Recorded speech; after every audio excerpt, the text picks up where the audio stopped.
think young people have really learned that, like, if we just sit here and have pleasantries and act like everything's okay, then the exact same issues are just going to happen over and over again.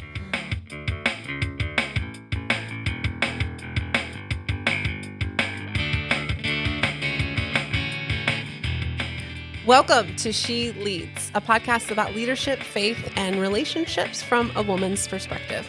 I'm Thea, your host, and I'm so glad that you tuned in today. Thank you for all of your support and encouragement. Thank you for your likes, your shares, your subscribes, your follows, all that fun stuff. They really do matter, and I'm really excited and grateful that you are continuing to support this little dream.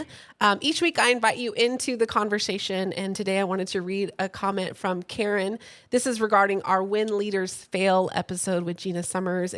She says, "This one had me in tears way early this morning. How beautiful, honest, and open." And that's something that I have really also appreciated about our conversations here is they've been open and honest. The guests continue to be really real, and I think it's something that's a unique offering that She Leads can bring. And so thank you, Karen, for tuning in. Thank you for sharing your comments. And again, I would invite you into the conversation. You can send those comments, questions, feedback to sheleadscomments@gmail.com, and I will receive those and share those with our community. Today, we're going to continue a conversation with one of the youngest leaders we've had on the podcast, Miss Meredith Clarke. Meredith, why don't you reintroduce yourself, current leadership titles or positions? So my name is Meredith Clarke. I am a sophomore at Texas A&M University, and I am currently involved in the Wesley Foundation there. And the leadership positions I'm holding, I am the Women's Chair for the Wesley Foundation, the Publicity Chair for the Wesley Foundation, and I am a student representative on the Board of Higher Education and Campus Ministry for the United Methodist Church. And yeah. Awesome. A lot of stuff going on, and you go to class sometimes and have fun and enjoy college life. What are you consuming right now? Who are you a fan of? Books, podcasts, whatever. So I just finished Bob Goff's Everybody Always and did a little study with some girls about that, and I really enjoyed that book. I've been kind of listening to the Bible Project's podcast. And they're talking about like cities in biblical times and their importance and significance. I've been slowly making my way through that one. And I'm always going back to Gilmore Girls all the time, always rewatching it. Yeah. I'm not a Gilmore Girls fan, but I have definitely some shows that I can keep going back. They just don't get old. I was even watching some Friends episodes this week, and I was like, man, it's still good. I know. It's still funny. It makes me laugh. All right, let's jump in. You just shared you have a lot of leadership positions right now, and just how has the church and or Christian communities kind of helped in that leadership development? I think as far as the Wesley Foundation, the staff there is really great at like encouraging us to speak up about stuff. Katie and Ben and Sharon, all the staff at Wesley are really great about encouraging us to speak up about things, especially with this board that I'm on that I'm very unfamiliar with. Katie has been great about telling me if I have questions, ask her, ask the board for clarity on things. So I think currently just verbal encouragement has been really great. Yeah. And how has, the church and or other Christian communities hindered your leadership development?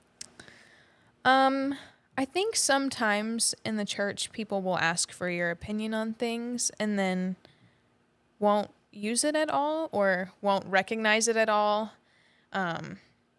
Sometimes if I'm asked for my opinion and I give it, and then I'm told all the reasons why that won't work. I was like, well, then why did you ask for it in the first place? But that has probably been the biggest hindrance, I think. Yeah. It sounds like you're needing, we, the church, need to be better about taking you seriously. Yes. And if we're not going to take you seriously, don't put on an act as if we are. Yeah. Right. So invite you into a real role and then take your offering seriously. I can see that's frustrating, almost as if you're playing like a token role. Yeah. Yeah. You're like, wait a second. Am I really on the team or Yeah. am I? Yeah. Yeah. I mean, as I say that out loud, I'm instantly really frustrated. Like that would Yeah. happen and can feel that way too. I've been on teams, not as a youth, but as an adult, where I finally just said, if you don't really want to hear what I have to say, kick me off this team. Yeah. Remove me we don't have to kick me off. Like I'll go willingly. Yeah. Because to sit here without a real role or a real voice, Yeah. this is a waste of both of our times. Yeah. And we're just causing each other frustration. Yep. So yeah, I hear that. What are some of your big dreams about the future of young people and the church? If, it was Meredith's way, what are some of the things that we would see with young people in the church today? I really wish that the youth just had a greater presence in like the congregation activities, like in service and in different fellowship activities. And I wish that the congregation had more of a presence in the youth activities. One of the cool things at the Wesley Foundation that we do is you have A&M UMC that's right across the street, and they have Sunday school classes that will come cook for us on Sunday nights. And like having that older presence is really cool because we get to learn from them and they get to learn from us. And so just being more connected would probably be my biggest thing. Yeah. Again, I'm hearing this, like we have made this separate space and then we wonder why we're so separated. Yeah. That there's no crossover. I mean, every youth director I talk to is like, how do I get, non-parents involved? How do I re-engage that generation? Because we've somehow made them believe that they're done, which is, I would say, a great tragedy for any disciple to think they're done. Yeah. Until, we're at the end. So thinking about young people in church and a greater connection, a greater presence, what is one of your big hopes for just the church in the world? So if there were a greater presence, a greater crossover and connection, what kind of impact do you think we might see in the world around us? I think it would cause the church to be more genuine because you'll have those two different accountability things. Like the older generation can hold the younger generation accountable and vice versa. I think sometimes church becomes just going through the motions sort of thing. And we're just here on Sunday morning, we're going to do service and then we're going to leave. And I think that having different voices involved in that would make things more genuine and more, we want to be here and we wish this was longer and we wish we could be here for more time because it will become this genuine thing that people look forward to. And so if the church is more genuine, what do we see in the world around us? What impact does that make? I think that if the church was more genuine in the book that I just read by Bob Goff, he talks about how a lot of times we agree with what Jesus says, but we don't actually put it into practice. And I think if we were more genuine, we would actually put those things into practice. Because if we genuinely cared about our neighbor and if we genuinely cared about the needy, we would actually help those people. And we would actually, he talks about becoming love towards those people. So yeah. I haven't read that book, but it's very much the gospel. I would even almost argue the incarnation is God's love in the flesh.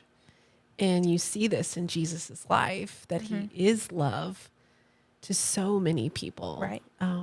And this genuine, one of my favorites that we read over and over is Jesus was moved with compassion toward the needy, the sick, the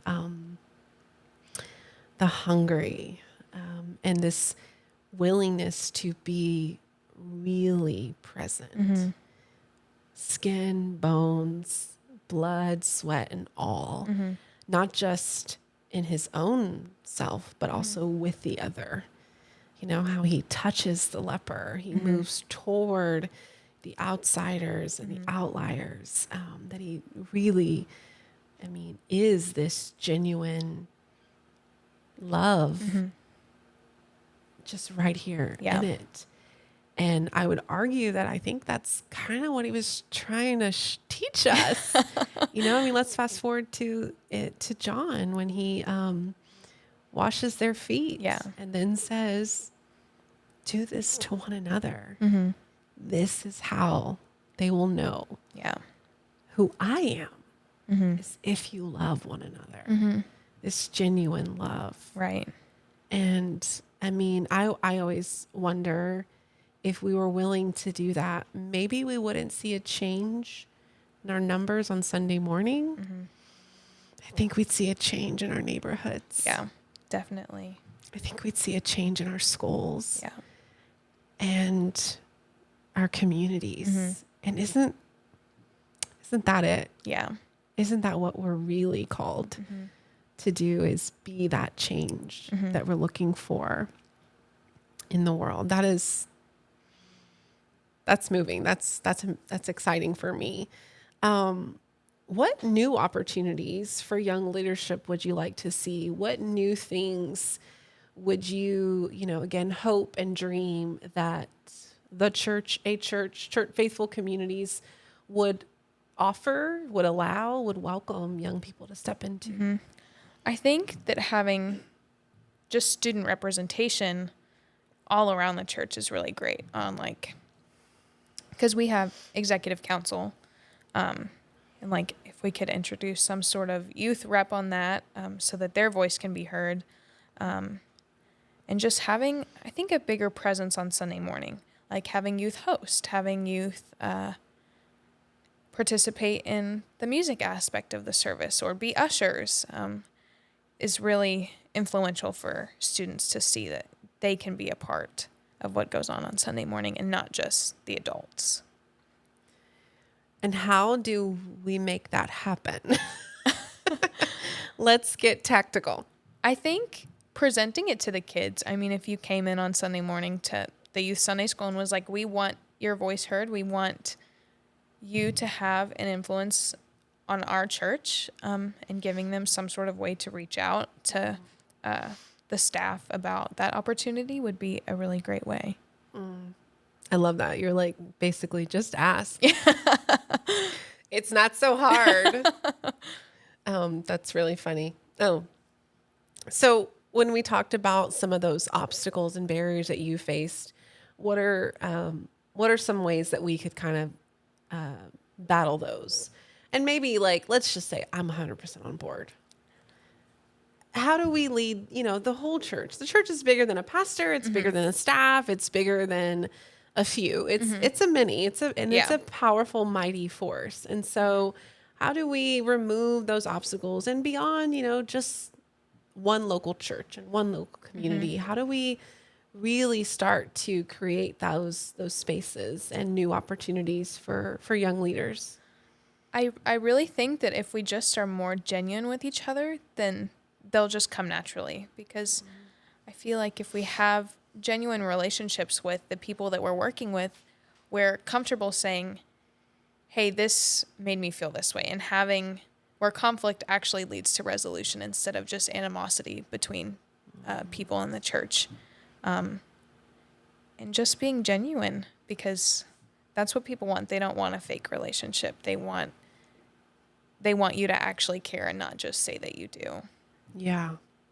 And I'm hearing and seeing that especially young people are just, I would argue really nobody has the energy for fakeness today. Yeah. And with our overly, edited and curated worlds in our hand, that when we are interacting in real life, there's so much more craving of that genuine and authenticity. I would even argue this is probably why people are more hostile, because they're actually being more real. Yeah. They're showing you how they're not faking pleasantries. Yeah. They're not being nice to you because that's what that's what you're supposed to do. They're telling you exactly how they feel. Right. I'm not saying that's great. I would almost argue that's probably why we have more animosity with strangers, is because we are almost just fed up with the fakeness. Yeah. And so right now I am losing my mind and everyone's going to know about it. Yeah. I'm not going to, put on a brave face. Yeah.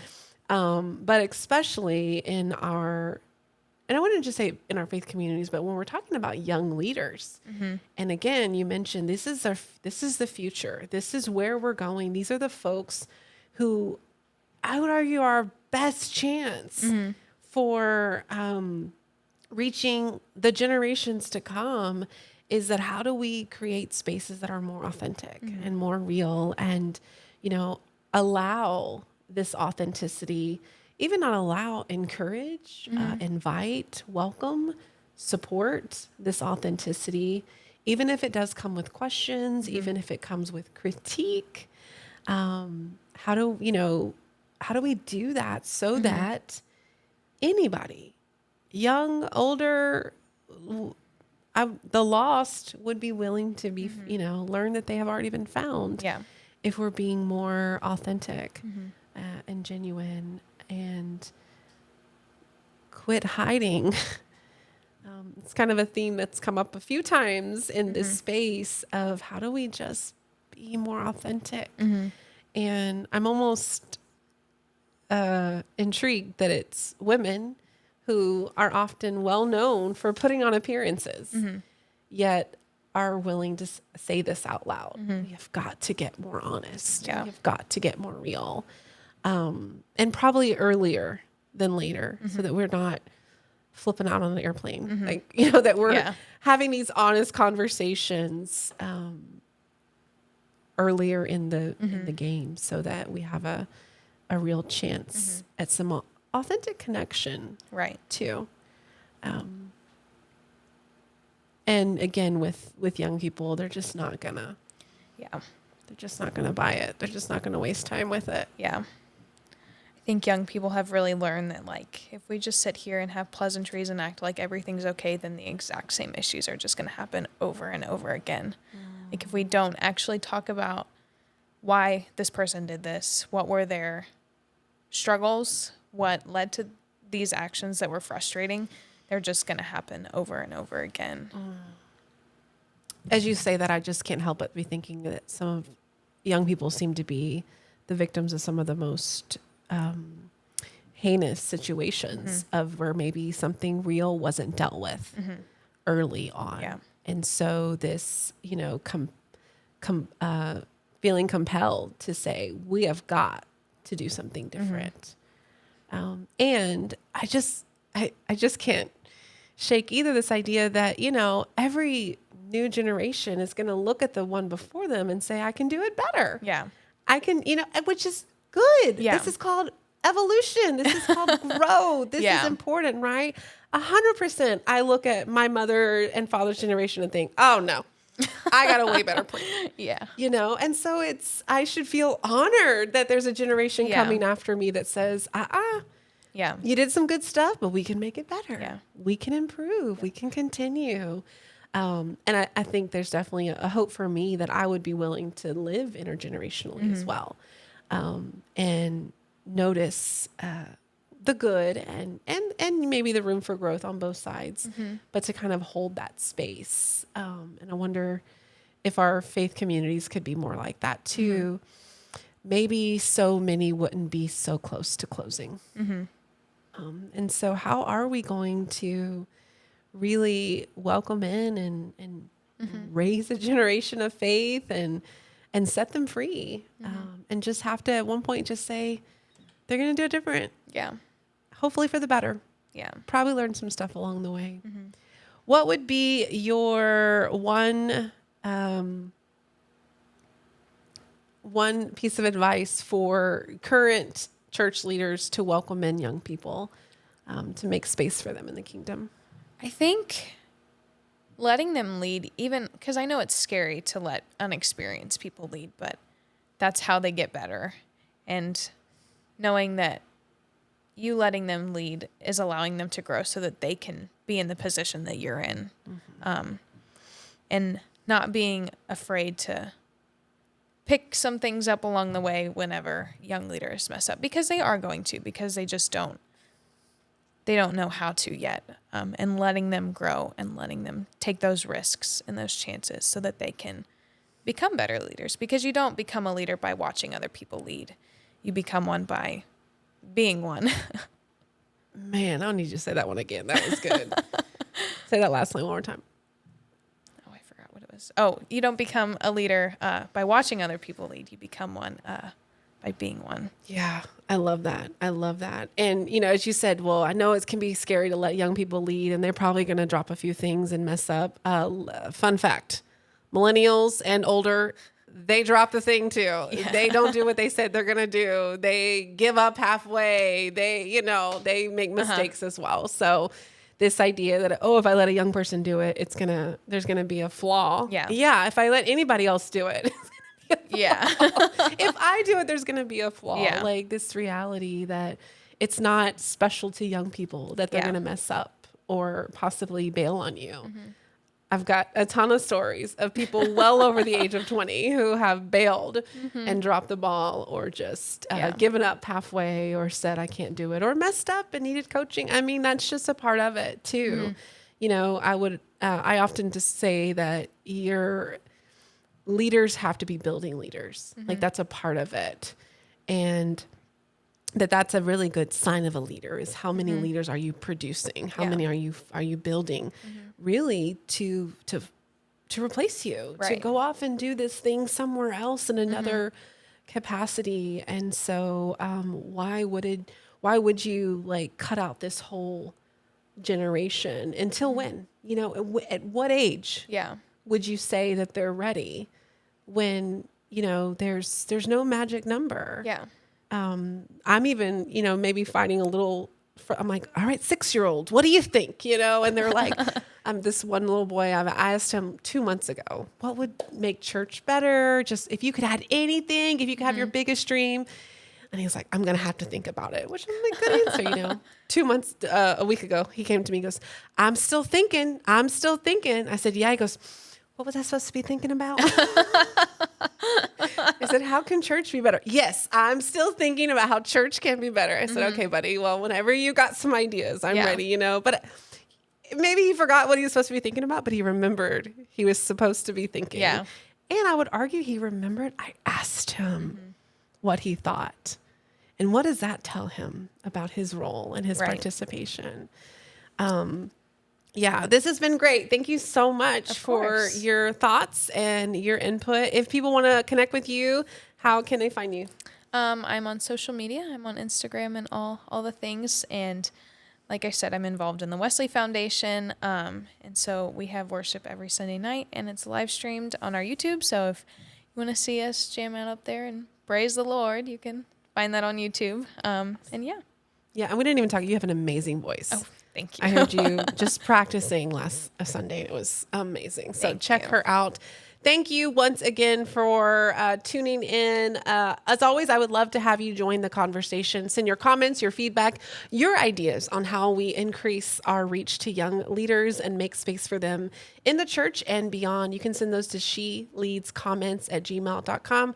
I do want to invite you to check out the show notes of this episode, where you can find not only links to Meredith, but you can also find the She Leads website. You can check that out, learn more about the She Leads story and how to support. Thanks again for tuning in. I'll see you next time. She Leads is produced by me, Thea Curry-Fuson, recorded and edited by Pearland Podcast Studios. All thoughts and expressions shared by the guest are theirs and not the organizations they're affiliated with. Thanks for tuning in. Check us out next week to continue the conversation on She Leads.